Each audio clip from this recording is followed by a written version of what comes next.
नमस्कार दोस्तों, स्वागत है आपका एक बार फिर से हमारे साथ जुड़ने के लिए। थैंक यू, धन्यवाद। हम बात कर रहे हैं शब्द रूपों की। आज शब्द रूप श्रृंखला का पार्ट 4 है, यानी कि चौथा भाग, चौथी क्लास आपके सामने है। यहाँ हम उन शब्द रूपों में बात कर रहे हैं जो तीनों ही लिंगों में चलते हैं और हलंत शब्द रूप हैं, जो कि आज जिस प्रकार के शब्द रूप आएंगे वो औरों से भिन्न है थोड़े से। तो हम बात कर रहे हैं हलंत शब्दों की। तो पहले जो ट्रिक थी उसको मैं आपके सामने प्रदर्शित करूं। प्रथमा विभक्ति से लेकर संबोधन सभी हलंत जो पूर्व में चर्चा की, उनमें जो ट्रिक थी आ ए दो विसर्ग ई, यही ट्रिक आज भी कुछ एक हलंत शब्दों में काम आएगी। बाकी जो स्त्रीलिंग का होगा, स्त्रीलिंग का जो हलंत शब्द है गच्छति, विशेष शब्द, उसको तीनों ही लिंगों में चलाएंगे, लेकिन पुल्लिंग और नपुंसक लिंग में उसके शब्द रूप समान होते हैं तृतीय विभक्ति से लेकर सप्तमी तक। वहां उनको एक जैसा चला सकते हैं, लेकिन यहाँ स्त्रीलिंग को थोड़ा अंतर के साथ देख रहे हैं, इसलिए इसको अलग से लिखा है कि गच्छत शब्द में स्त्रीलिंग में ये वाले अंतिम शब्द उसमें ऐड करके हम हमारा शब्द रूप पूरा करेंगे। तो ये बात करते हैं गच्छत नपुंसक लिंग शब्द की। ये गच्छत नपुंसक लिंग शब्द जो है, पिछली कक्षा में बात की थी हमने जगत नपुंसक लिंग शब्द। उस जगत नपुंसक लिंग शब्द की ही भांति यहाँ पे शब्द रूप इसके जाएंगे। कोई बदलाव नहीं, कोई अंतर नहीं है, बिल्कुल डिट्टो उसकी तरह ही है। वहां गच्छत और जगत, बस इतना ही अंतर हमें देखने को मिलेगा। ज्यादा अंतर कुछ नहीं है, मात्राएं सेम टू सेम है, रत्ती भर भी अंतर नहीं होगा वहां पे। तो हम लिख रहे हैं गच्छत, गच्छत नपुंसक लिंग शब्द।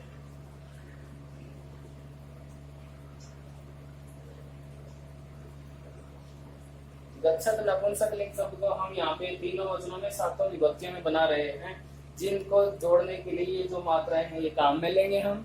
और उसकी तरह ही ये जो है, कल बात की थी हमने जगत शब्द की, सेम उसी तरह ये देखो।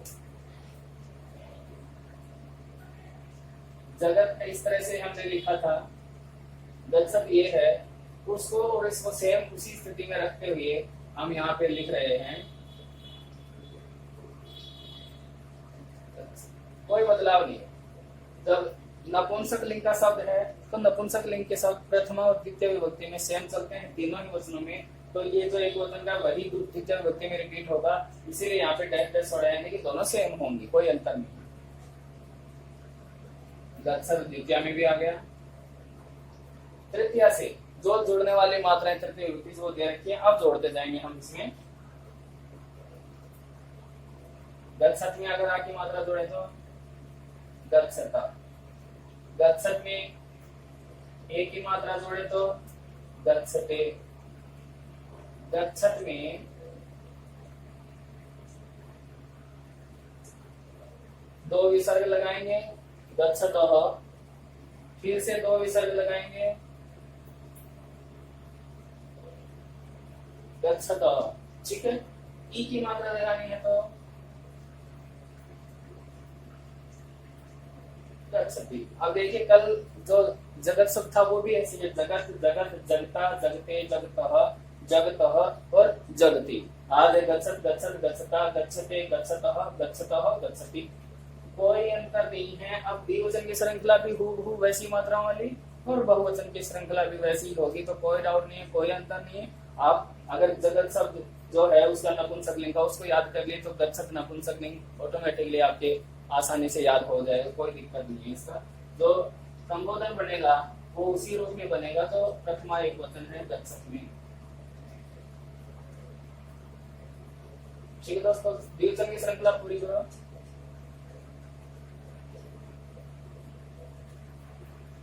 यहाँ कल जगत था, जगत जगती जगंती, तो आज क्या होगा वैसा वैसे गच्छत गच्छति गच्छन्ति, सेम द्वितीय में चलेगा तो गच्छत गच्छति गच्छन्ति। कल जगत जगती जगंती था। आइए करते हैं इसको पूरा कॉलम। गच्छति तो ये द्वितीय में भी ऐसा याद रहेगा वापिस, यहाँ पे भी गच्छति।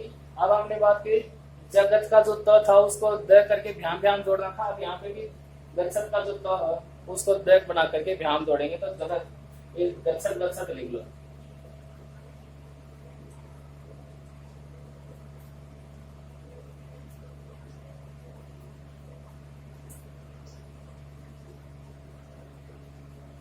गच्छत्याम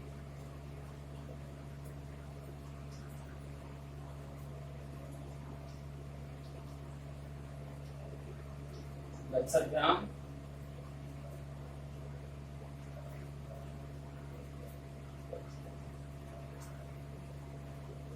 गच्छत्याम 3 बार हो गया। तृतीया चतुर्थी पंचमी में सेम सेम, दसवां द्वितीय में सेम सेम, यहाँ एक जैसा और यहाँ एक जैसा, ठीक है ना। अब यहाँ षष्ठी और सप्तमी का जो द्विवचन होगा उसमें ओस प्रत्यय लगता है, इसलिए यहाँ पे भी सेम स्थिति आ जाएगी दोनों की। गच्छतो हो, और यहाँ पे भी गच्छतो हो,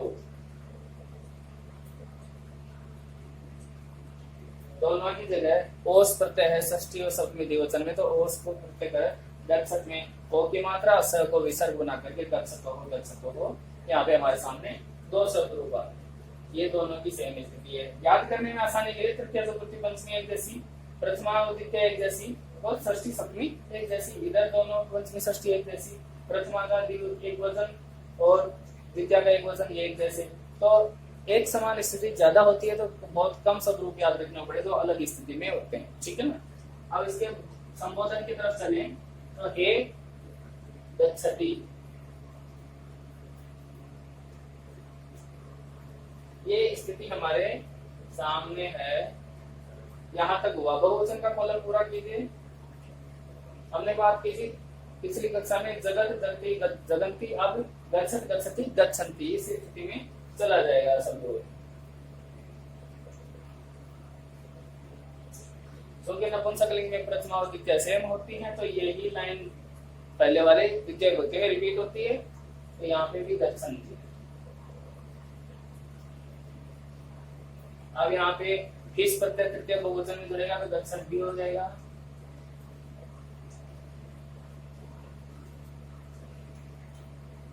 गच्छत भी अभ्यास प्रत्यय जुड़ेगा,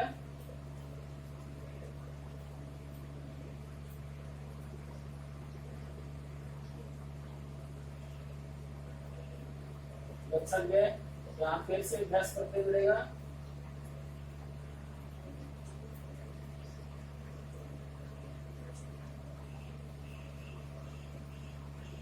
और यहाँ षष्ठी में गच्छताम, जैसे गलताम बना था यहाँ पे गच्छताम।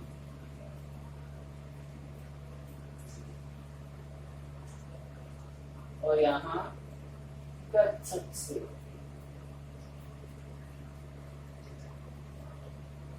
ये सब रूप षष्ठी सप्तमी तक का काम हो गया है।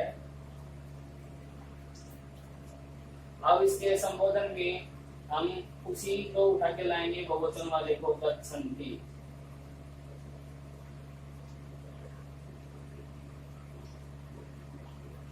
ठीक है दोस्तों, हमारा जो जगत शब्द था नपुंसकलिंग, उसी तरह गच्छत नपुंसकलिंग का सेम टू सेम स्थिति यहाँ पे आई है हमारे सामने। इन समान स्थितियों को याद रखना है। जो प्रश्न निर्माण की प्रक्रिया है, जहां से प्रश्न बन सकते हैं, उन स्थितियों को मैं सर्किल कर दे रहा हूँ। गच्छत्सु, यहाँ से ये जो सर का अंतर है ये अक्सर पूछा जाता है कौन सा है। फिर यहाँ पे ये गच्छति और ये गच्छन्ति यहाँ पे, ठीक है। और ये जो है गच्छता गच्छते और ये गच्छन्ति, ठीक है। और ये गच्छता है, ये दोनों स्थिति। तो एक स्थिति ये है, दूसरी ये है, तीसरी ये, चौथी ये, और एक पांचवी और छठी। इन 6 स्थितियों को हमें याद रखना है, क्योंकि इसमें और यहाँ पे हमें लगता है कि ये धातु रूप हो सकता है। ऐसा प्रश्न उलझाने के लिए वाक्य में देख करके शब्द को रख सकता है, प्रश्न पूछा जा सकता है। तो इसके लिए भी आप तैयार रहें। ये सर्किल की हुई जगहों को, चिन्हित जगहों को आप जरूर से माइंड में सेट करके रखें, बैठा के रखें, कौन कौन सी विभक्ति का कौन सा वचन का शब्द रूप ये है, ठीक है। तो इसके बाद में अब आगे चले, दूसरा जो शब्द रूप है उसको लेते हैं। इसी गच्छत शब्द रूप का, इस गच्छत का ही पुल्लिंग शब्द रूप लेंगे। अब हम जो अंतर यहाँ कर सकते हैं वो यही देख लेंगे।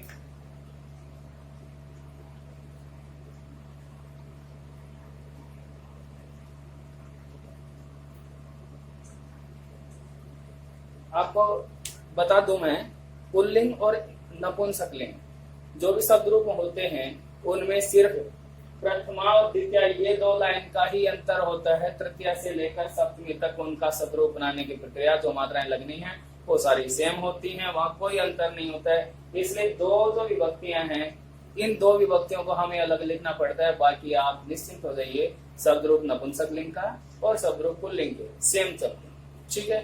हाँ, संबोधन उनका अलग हो सकता है, लेकिन 7 विभक्ति तक, 3 से लेकर 7वीं विभक्ति तक काम आसान हो जाता है हमारा, सेम होते हैं। इसलिए नपुंसकलिंग को याद करने के लिए सिर्फ 2 ही विभक्तियां अलग से, 2 भी क्या, एक लाइन याद की, दूसरी रिपीट हो रही है, वही द्वितीया, ठीक है। अब ले चलते हैं हम गच्छत पुल्लिंग शब्द रूप की ओर। जहां अंतर है उसी को हम यहाँ पे ले लेते हैं। देखिए यहाँ पे गच्छत पुल्लिंग में जो त था उस त को हम न बना देंगे, हो गया गच्छत का गच्छन हो गया। यहाँ पे जो है न तो है, तम और जोड़ देंगे यहाँ पे, गच्छन तम।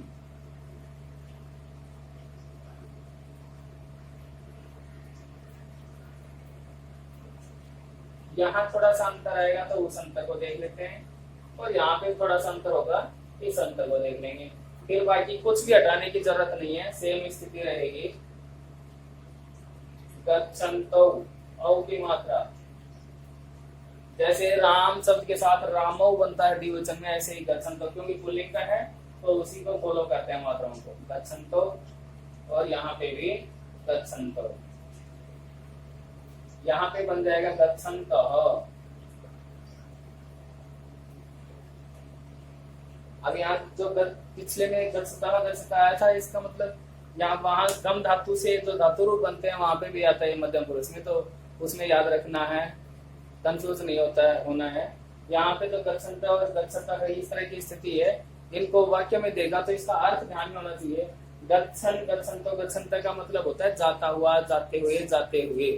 तो वाक्य का अर्थ समझ के हम उसका अंतर कर लेंगे कि ये धातु रूप है अथवा तो शब्द रूप है, ठीक है ना। तो गच्छन्ता हो गया। अब गच्छन्तम द्वितीय एकवचन, द्वितीय द्विवचन गच्छन्तो, और यहाँ द्वितीय बहुवचन में आ जाएगा दोबारा से गच्छतः, द्वितीय बहुवचन में दोबारा से गच्छतः। बाकी वही नपुंसकलिंग वाली स्थिति चलेगी, गच्छता गच्छद्भ्याम गच्छद्भि, गच्छते गच्छद्भ्याम गच्छद्भ्य, गच्छतः गच्छद्भ्याम गच्छद्भ्य, गच्छतः गच्छतोः गच्छताम, गच्छति गच्छतोः गच्छत्सु। यहाँ जो अंतर होगा उसको भी देख लेते हैं। वही पहले वाली जो प्रथमा विभक्ति की लाइन है वही रिपीट होती है संबोधन में, तो तय को हमने बनाते ना है न। यहाँ पे भी जो बदलाव कर सकते हैं हम वो ये है कि औ की मात्रा लगा दिए, और यहाँ पे भी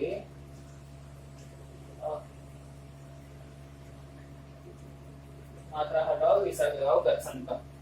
यही स्थितियां आपको यहाँ याद रखनी है, खासकर पूछा जाता है यह और यह, एक स्थिति एक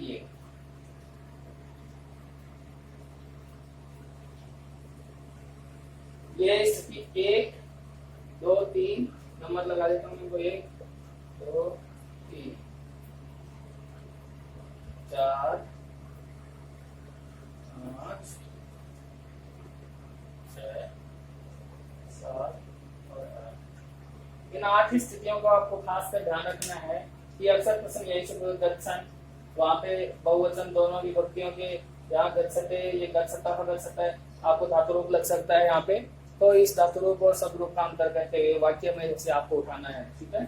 यहाँ पे देख लीजिए और यहाँ पे, इन स्थितियों में आपको ध्यान रखने की, अलर्ट रहने की जरूरत है कि शब्द रूप और धातु रूप का अंतर, गच्छत पुल्लिंग और नपुंसकलिंग में जो अंतर है वो ये प्रथमा द्वितीय में ही अलग होता है, बाकी सेम पुल्लिंग और नपुंसकलिंग एक जैसे होते हैं।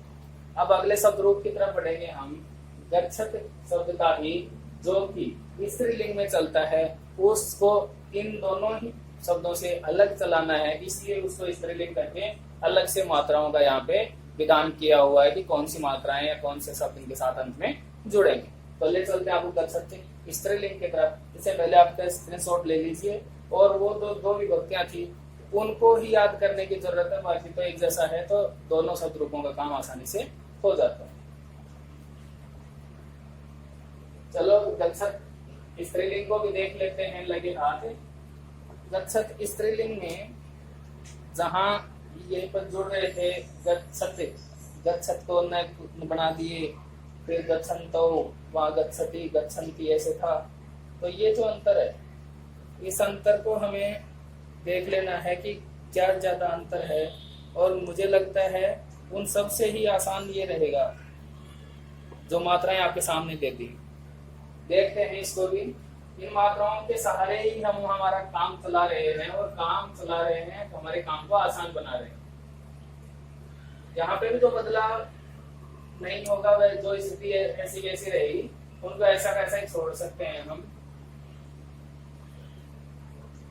लेकिन थोड़े से बदलाव के साथ में होंगे तो उस बदलाव को हम स्पष्टतः दोबारा से ही लिखने की कोशिश करेंगे। सब आपके सामने होगा, ठीक है ना। हाँ, तो बने रहिए साथ, देखते जाइए। गच्छत शब्द है और अब है स्त्रीलिंग में।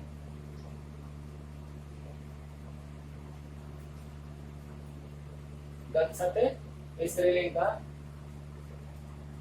आप जो कमेंट करते हो, मैसेज करते हो, वो हमें मनोबल बढ़ाते हैं, हमारा उत्साहवर्धन करते हैं, हमें अच्छा लगता है।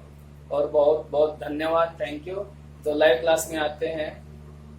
और लोगों को ज्यादा से ज्यादा शेयर कीजिए, और लोगों को ऐड कीजिए, ताकि इसका लाभ सब तक पहुंचे, ज्यादा से ज्यादा लोगों तक इसका लाभ पहुंचे, ठीक है। आइए, गच्छत स्त्रीलिंग शब्द में, एक वचन शब्द में क्या जुड़ना चाहिए? अंति शब्द लिखा हुआ है। गच्छत का जो द, इसको तो हम यहाँ से हटा दे रहे हैं, और बाकी जो जुड़ रहा है वो सारा यहाँ ले आते हैं, गच्छन्ति। और इसके लिए भी मैं बता दूं आपको, तो नदी शब्द पढ़ा हमने स्त्रीलिंग में, उस जैसी मात्राएं सारी जोड़नी, क्योंकि वो इकारांत था नदी भी, और ये भी इकारांत बन रहा है यहाँ पे।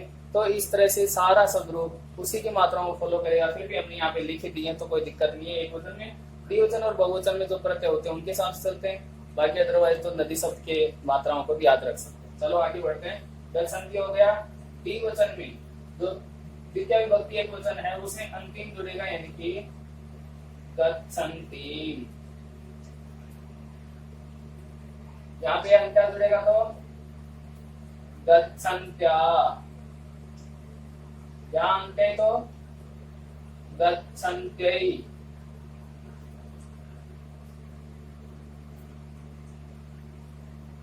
फिर गच्छन्त्याः पंचमी में और षष्ठी में एक जैसा शब्द रूप चल रहा है, चाहे तो स्त्रीलिंग हो, पुल्लिंग हो या और नपुंसकलिंग।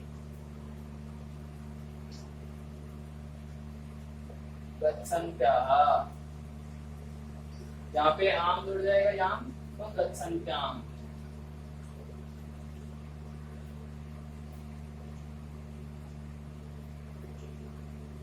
यहाँ तक सप्तमी विभक्ति का काम हो गया एक वचन की सीरीज का। गच्छन्ति, अंतिम जुड़ा गच्छन्तिम, अंत्या गच्छन्त्या, अंत्य जुड़ा गच्छन्त्यै, अंत्या जुड़ा तो गच्छन्त्याः, अंत्याः गच्छन्त्याः, अंत्याम गच्छन्त्याम। सप्तमी विभक्ति तक का काम हमारा हो गया है। अब इसके संबोधन में चलेंगे तो हे गच्छन्ति जो एक प्रथमा विभक्ति उसी को फॉलो करेंगे। हे गच्छन्ति यानी कि हे जाती हुई, अर्थ इसका भी वही है, जाती हुई, जाते हुए, जाती हुई। यहाँ पे द्विवचन की श्रृंखला को पूरा। अब नदी था, वहां पे द्विवचन में हुआ नद्यौ, तो यहाँ पे भी ऐसे हो जाए गच्छन्त्यौ, गच्छन्त्यौ। ठीक है, ये विभक्ति जो है द्वितीय द्विवचन वो भी सेम होता है, तो ये भी गच्छन्त्यौ।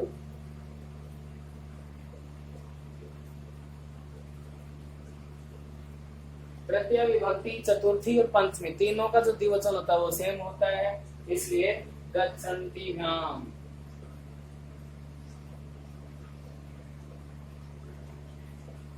जैसे नदीभ्याम था, गच्छन्तिभ्याम। यहाँ पे भी समान स्थिति है, यहाँ पे भी समान है, यानी कि तीन जगह तृतीय, चतुर्थी, पंचमी जो भी है तीनों जगह एक जैसे शब्द रूप होंगे, गच्छन्तिभ्याम, गच्छन्तिभ्याम, गच्छन्तिभ्याम। अब आइए यहाँ पे गच्छन्त्युः।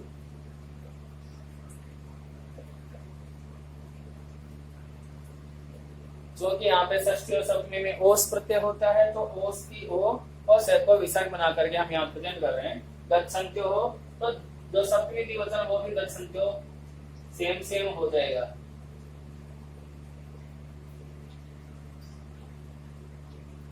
हमारा काम सप्तमी विभक्ति तक का द्विवचन की श्रृंखला का पूरा हुआ। अब इसके संबोधन की तरफ बढ़ते हैं। तो संबोधन में हमने बात कर रखी है पूर्व कक्षाओं में भी, ये जो प्रथमा का द्विवचन होगा वही आ जाएगा वापिस गच्छन्त्यो, नद्यो, गच्छन्त्यो। मात्राओं को हम याद रख सकते हैं नदी शब्द की तरह। इसके बहुवचन की श्रृंखला को पूरा करें तो क्या हो जाएगा? गच्छन्त्यो नद्यो, नद्य, वहां पे नदी में आया था नद्य है, तो यहाँ गच्छन्त्य है हो जाएगा।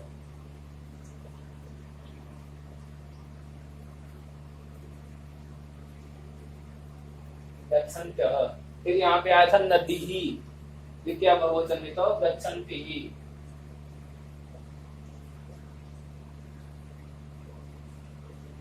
अब वही बात वापस आ जाएगी गच्छन्तिभ्याम, गच्छन्तिभ्याम के सामने फिर बहुवचन में गच्छन्ति ही, नदी भी की तरह।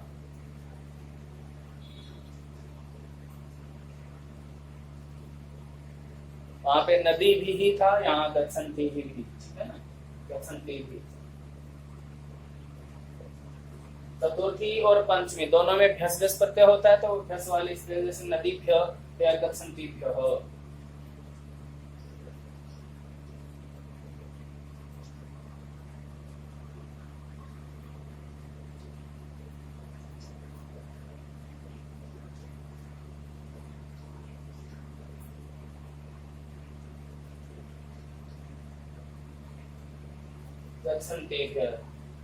चतुर्थी और पंचमी, यहाँ तक का काम हमारा हो गया है।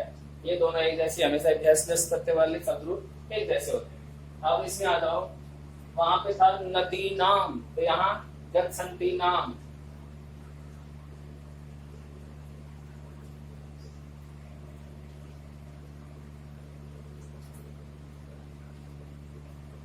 गच्छन्ति नाम। अब जो लास्ट का था नदीशु, वहां पे, तो यहाँ पे आ जाओ गच्छन्तीषु।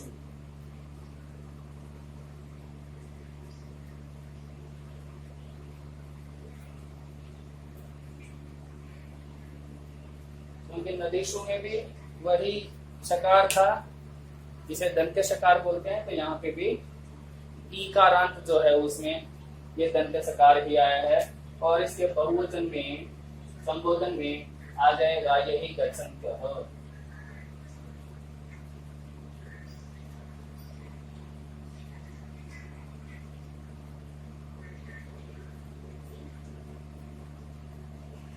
यह स्थिति हमारे सामने गच्छत शब्द स्त्रीलिंग की होती है, जिसके प्रत्यय जुड़ने वाली जो मात्राएं हमने प्रथमा विभक्ति की लिख दी हैं। बाकी आगे जो प्रत्यय हैं उसी के हिसाब से चलता रहता है। और उसमें भी देखिए सभी मात्राएं, देखा जाए तो नदी जो शब्द रूप था स्त्रीलिंग में, उसी की मात्राओं को हम फॉलो कर रहे हैं। और थोड़ा सा अंतर आया था, तो ये हमने यहाँ पे लिख दिया। ठीक है, ये स्थिति गच्छत शब्द की हमने तीनों ही लिंगों में, स्त्रीलिंग, पुल्लिंग और नपुंसक लिंग, क्योंकि हलन था, हलन शब्द का तीनों लिंगों में बात की। अब बात करते हैं हम आत्मन शब्द की। इसका पहले स्क्रीनशॉट ले लीजिए, फिर बढ़ते हैं आगे।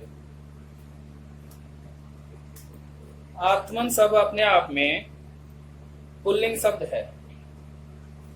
हम बोलने को आत्मा बोलते हैं, आत्मा स्त्रीलिंग शब्द लगता है, लेकिन वह शब्द जो आत्मा है वो हलंत शब्द है, आत्मन। आत्मन तो इसलिए वो नकारांत है, हलंत है, लेकिन है वो पुल्लिंग शब्द। कभी पूछा जाए आत्मन शब्द है पुल्लिंग, हलंत पुल्लिंग, हलंत नपुंसकलिंग या हलंत स्त्रीलिंग, इस तरह से ऑप्शन दिया जाए तो कुछ गड़बड़ी ना करनी हो, इस स्थिति में हमें उसको याद रखना है। आत्मन शब्द नकारांत है, हलंत है और पुल्लिंग शब्द है। ठीक है, अब बात करते हैं आत्मन शब्द।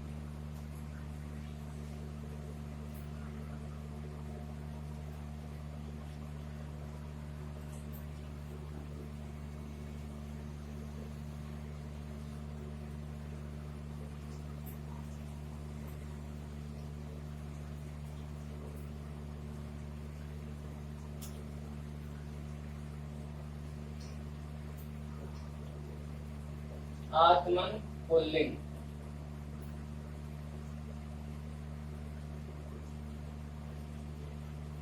आत्मन शब्द है, पुल्लिंग शब्द है, और ये जो आत्मन शब्द है जो न है वो काम में आएगा, बहुत बार काम में आएगा, लेकिन जहां काम में नहीं आना तो वो शुरुआत में ही काम में नहीं आएगा और उस आत्मन से आत्मा शब्द बन जाएगा। प्रथमा एक वचन में आत्मन शब्द का बनेगा शब्द रूप, तो बनेगा आत्मा। अब इसको द्विवचन में लेके चलते, सॉरी द्वितीय विभक्ति में लेके चलेंगे तब वो नए काम में आएगा। यहाँ बनेगा आत्मानम, आत्मानम। तृतीया में हो जाएगा, तृतीया से लेकर सप्तमी तक तो जुड़ सकते हैं, वो मात्रा यहाँ दे ही रखी है पहले से हलंत रूप में, आए दो विसर्गी, तो इसको फॉलो करेंगे। अब हम आत्मन शब्द है ही, आ की मात्रा जोड़ेंगे तो आत्मना। आत्मन शब्द में एक ही मात्रा जोड़ेंगे तो आत्मने। आत्मन शब्द में अगर विसर्ग लगाएंगे तो आत्मनः, और ऐसा ही एक बार फिर से षष्ठी में एक वचन में आत्मनः।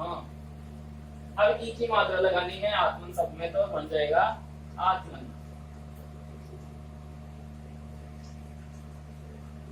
प्रथमा से लेकर सप्तमी तक का काम आत्मन शब्द का हुआ। आत्मा, आत्मानम, आत्मना, आत्मने, आत्मनः, आत्मनः और आत्मनि। इन मात्राओं को फॉलो करते हुए हमारा एक वचन का कॉलम पूरा हुआ। अब इसके जो संबोधन शब्द है उसको भी देख लीजिए। संबोधन में एक वचन में हे आत्मा जो शब्द है उसकी बजाय मूल शब्द आ जाएगा हे आत्मन।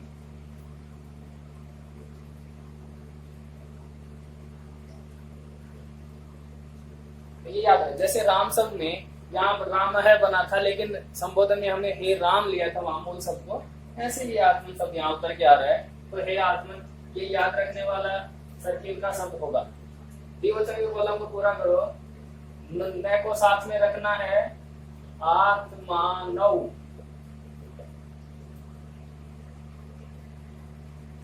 आत्मा बन गया, द्विवचन में औ की मात्रा रामो लग रहा था, आत्मानव। फिर है आत्मान, आत्मानः। यहाँ पे सेम स्थिति होती है द्वितीय द्विवचन में भी, तो आत्मानः ही चलेगा यहाँ पे भी, पर बहुवचन में द्वितीय के में हो जाएगा आत्मनः।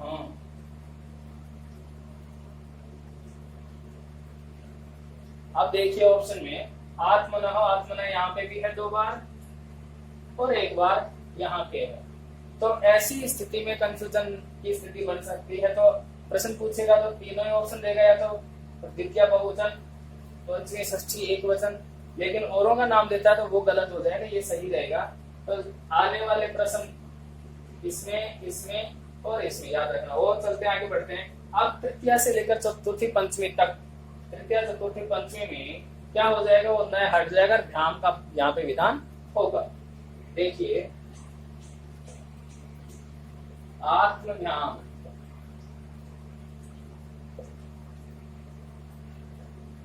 आत्मध्यान, और इस पंचमी में भी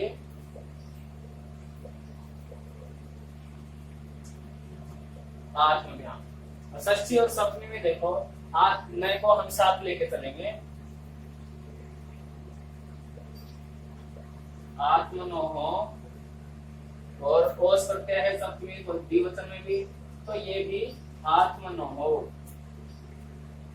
ये दोनों सेम स्थिति और ये 3 सेम स्थिति, इन दोनों की एक जैसी स्थिति है, ये दोनों की एक जैसी स्थिति है, तो समान स्थितियों को भी याद रखना है।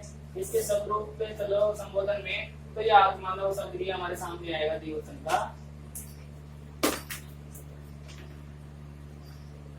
हे आत्मानव, ये संबोधन का होगा। बहुवचन में हमने प्रथम और द्वितीय विभक्ति के शब्दरूप लिख रखे हैं। तृतीय से चलते हैं तो भिस, चतुर्थी में भ्य और पंचमी में भ्य, इस तरह के जो प्रत्यय लगेंगे वो देखते जोड़ के चलते हैं। आत्म भी,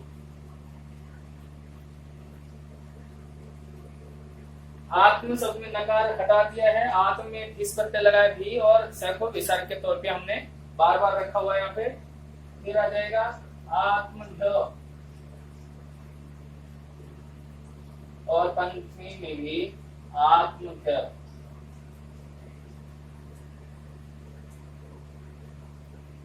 आत्म। षष्ठी में अब आओ वहां पे आत्मानाम।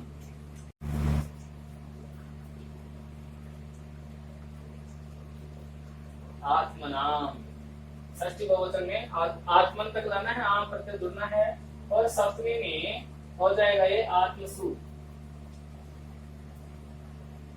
आत्मसु यहाँ जो है ये और ये स्थिति की देखने वाली है, क्योंकि ये सब का जो विधान है वो कहीं अलग होता है। इस विधान को ही देखने वाली बात है। ये ज्यादा प्रश्न पूछा जाता है, दंते सकार आए या मूर्धन्य सकार, और यहाँ आत्मनाम हो गया आत्मा नाम, ऐसा करके आपको वहां पे ऑप्शन में मिल सकता है, तो वहां कंफ्यूज होए। इससे बढ़िया आत्मन में नाम में आ की मात्रा जोड़ करके आम कर दिया है। आम या नाम ही षष्ठी विभक्ति में जुड़ता है। आम नाम जहाँ रे होता है वर्ण, उस नाम का ही नाम हो जाता है। ठीक है दोस्तों, तो यहाँ तक विवाद। इसका जो संबोधन है वो देख लेते हैं। संबोधन में हम बहुवचन को जो प्रथमा का है उसी को उठाते हैं, और ये बनता है आत्मान। इस प्रकार हमारा आत्मन शब्द जो पुल्लिंग में है वो भी हमारे सामने है, और बार बार कह रहा हूँ आत्मन शब्द पुल्लिंग का है, कहीं स्त्रीलिंग का ना समझ बैठे।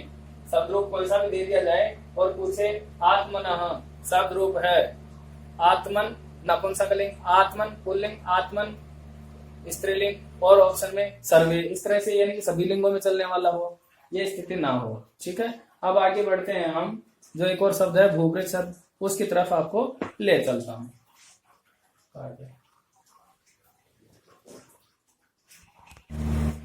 चलते हैं हम भूभृत शब्द की ओर। तो भूभृत पुल्लिंग शब्द है।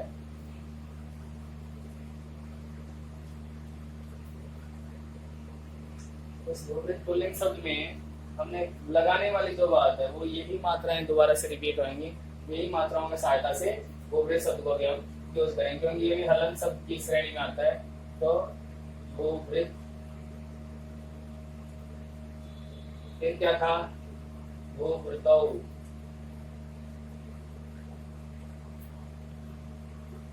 द्विवचन में आ जाएगा, और भूभृतः।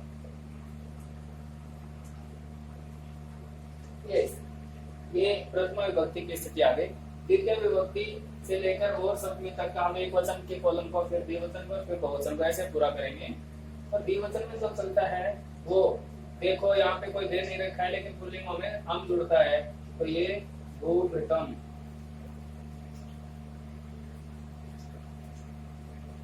तो में यहाँ तक स्थिति है, यहाँ से हम जोड़ के चल रहे हैं। हम जुड़ता है, फिर और जुड़ता है, ये जुड़ता है।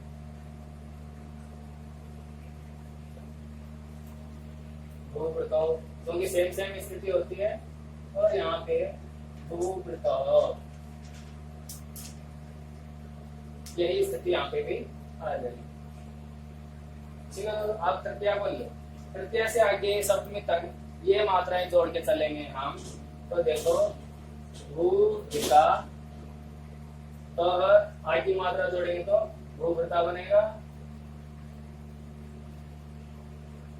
क में एक की मात्रा जोड़ेंगे भूभृते बनेगा। विसर्ग जोड़ो जी, विसर्ग जोड़ा भूभृतः।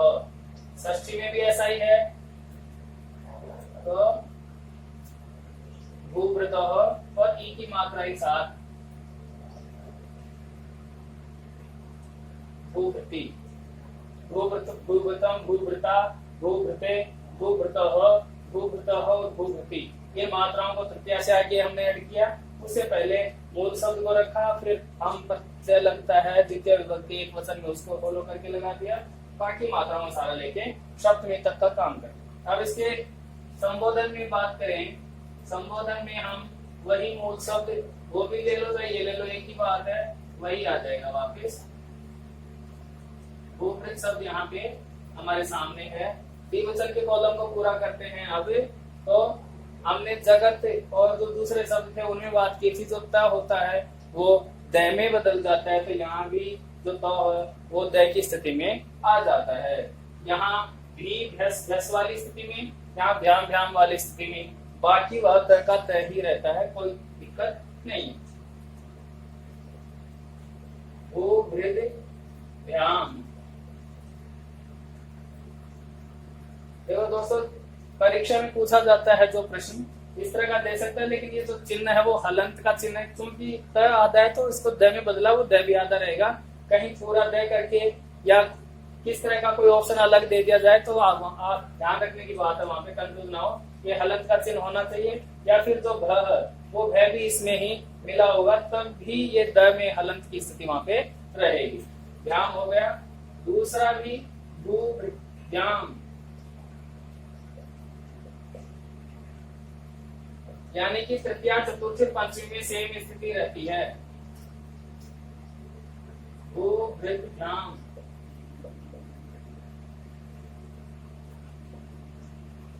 तीनों स्थिति तृतीया चतुर्थी पंचमी की सेम स्थिति। अब षष्ठी और सप्तमी वहां पे भी ओस प्रत्यय लगता है, बार बार कहता आया हूं, तो वहां पे भी सेम स्थिति रहेगी। भू भृतो हो, तो सप्तमी में भी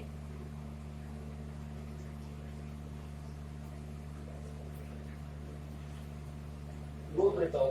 अब इसके संबोधन में आओ, द्विवचन के में, तो यही भूभृतो काम में आएगा।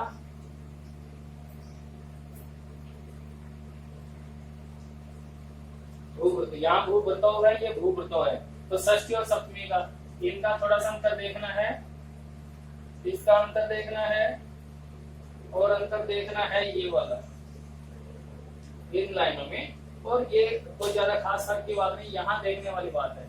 प्रथमा बहुवचन और द्वितीय बहुवचन दोनों सेम है, तो यहाँ पे आप कंफ्यूज ना हो। अगर सेंटेंस देके पूछता है तो उसके हिसाब से हम अंतर कर सकते हैं। यहाँ कोका करता है, यहाँ कर्ता का जो अर्थ आता है वो देख लेना।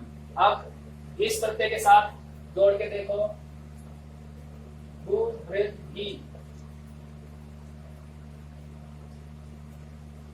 भू वृद्धि, भू वृत्तय को दय में बनाया, विस प्रत्यय का भी लगाया, स को हलंत ये विसर्ग में बदल दिए। अब यहाँ पे भ्यस प्रत्यय करेंगे तो भू वृद्ध।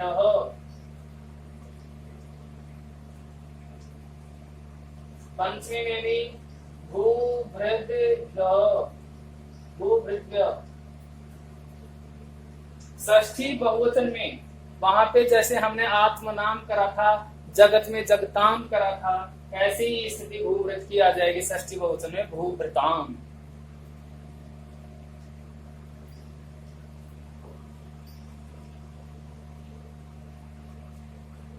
ठीक है दोस्तों, अब चलते हैं हम इसके सप्तमी बहुवचन की तरफ, तो ये आ जाएगा भूवृत्सु।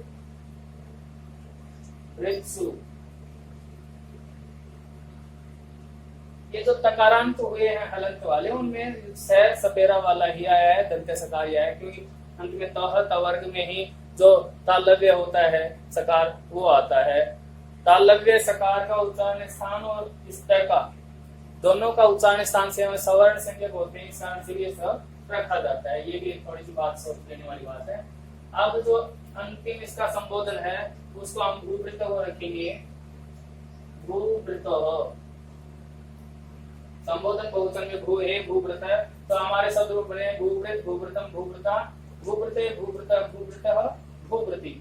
ये तो है इन मात्राओं के आधार पे। ये ओस और ओस प्रत्यय लग रहे हैं, यहाँ पे ओस प्रत्यय आ गए, व्याम व्याम प्रत्यय, विस प्रत्यय, भ्यस प्रत्यय, आम प्रत्यय है, सुप प्रत्यय है। यहाँ पे कोई डाउट नहीं है, दस है, अस है, सारे प्रत्ययों के हिसाब से चल रहे हैं। तो याद करने में और प्रक्रिया को जोड़ने में आप ज्यादा अंदर जाना चाहोगे तो वो अगली क्लासेस जो होंगी उनमें देखेंगे। अभी इसका आप स्क्रीनशॉट ले लीजिए। हमारे जो तीनों लिंगों के हलंत शब्द रूप थे वो पूरे हुए। अगली क्लास में जो बात करेंगे हम वो होगी सर्वनाम शब्दों की।